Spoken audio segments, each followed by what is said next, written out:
Берлин – не только столица Германии, но и город с богатым историческим прошлым.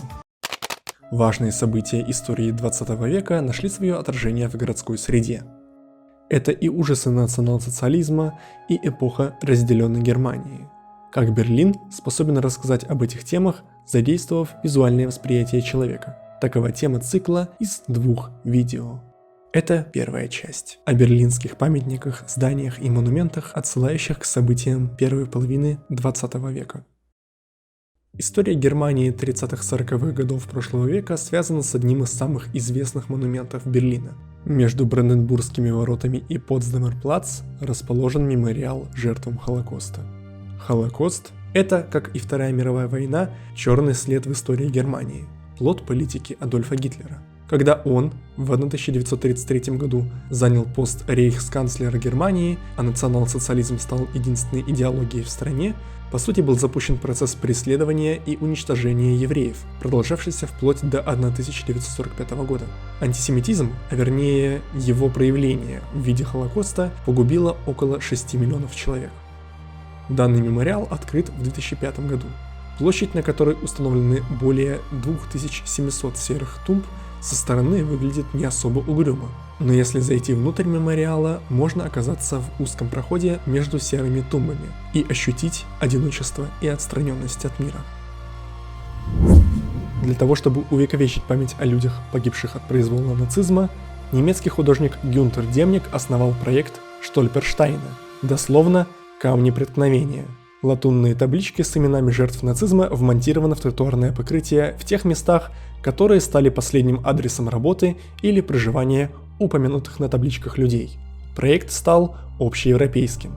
В 2019 году количество Штольперштайны достигло 75 тысяч. На территории Берлина таковых камней почти 9 тысяч. Рейхстаг – одно из главных зданий Берлина. Возведенный в конце 19 века образец неоренессанса при правлении Гитлера стал местом проведения пропагандистских, в том числе антисемитских выставок. Весной 1945 года вокруг Рейхстага велись ожесточенные бои.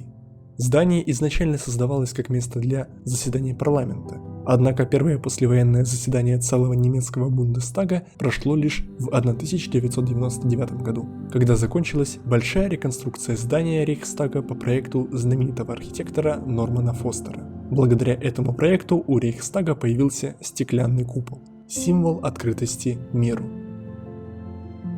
Кроме архитектуры, интересно и инженерное оснащение здания. Его сделали энергоэффективным. Даже купол – это не просто символ, а часть энергетической системы здания. Несмотря на правительственный статус Рейхстага, здесь проводятся экскурсии, в том числе и во время заседаний парламента.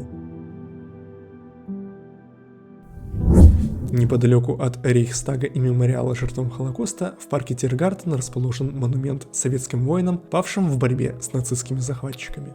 Думаю, о колоссальном количестве жертв Второй мировой войны и Великой Отечественной войны дополнительно говорить не нужно, ведь лишь во время штурма Берлина в 1945 году потери советских войск были на уровне от 75 до 100 тысяч человек.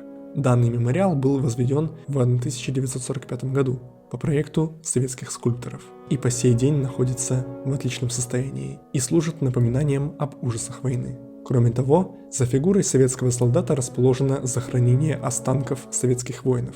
Точное число захороненных неизвестно. Еще один важный мемориал в честь погибших при штурме Берлина советских солдат расположен в Трептове-парке. Центральный монумент – воин-освободитель.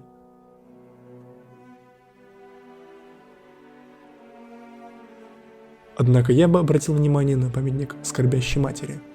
Этот монумент в полной мере отражает людское горе, вызванное войной.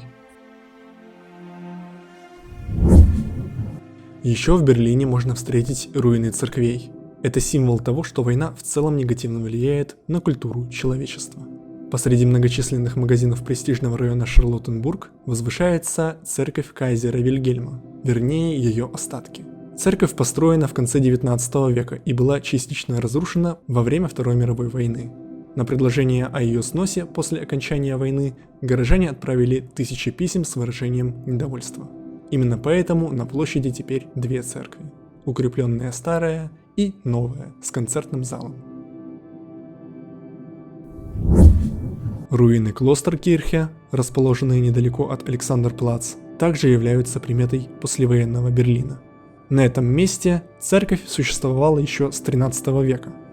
Кирпичная базилика, завершенная в 14 веке, уцелела вплоть до начала Второй мировой войны, хоть и с некоторыми изменениями, но пережить войну не смогла. Руины церкви отреставрированы и укреплены, и сейчас представляют собой не только напоминание об ужасах войны, но и площадку для культурных мероприятий. Мемориалы, здания и монументы Берлина, показанные в данном видео, являются или отражением ужасов национал-социализма, или символом победы над ним. Однако, говоря о победе, не забывают и о ее цене.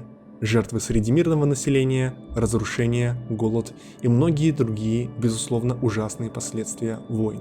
Те же самые руины церквей на меня произвели большое впечатление.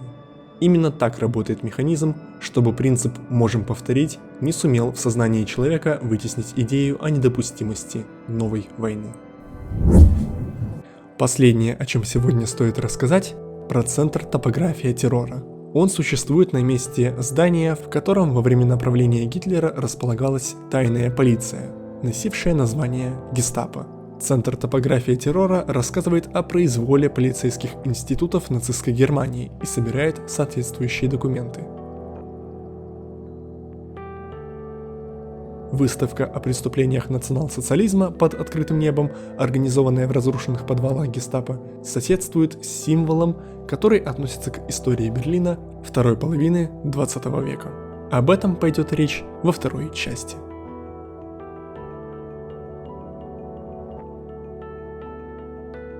Дорогие друзья, мой канал существует только благодаря вашей активности, поэтому я буду рад любому конструктивному фидбэку, будь то комментарий или просто лайк или дизлайк. До скорых встреч, желаю всем свободы и мирного неба над головой.